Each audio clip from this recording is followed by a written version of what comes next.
In this video, I'm going to give you the answer of this question, and the question is which type of onion can only be legally grown in the state of Georgia? Well, now I'll give you the answer of this question, and the correct answer for the question is Vidalia onion. So that is correct answer of the question, Vidalia onion.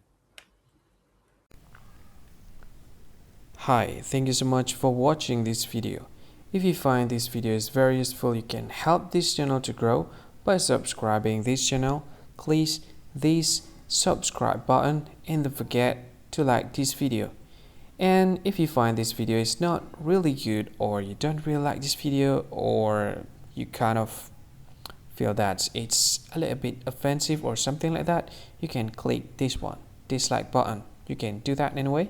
And if you want to share this video with your friend, you can share it by clicking this share button, and you can share it to any social media that you wish that is currently available at this time, like Facebook, Twitter, LinkedIn, and many others, right?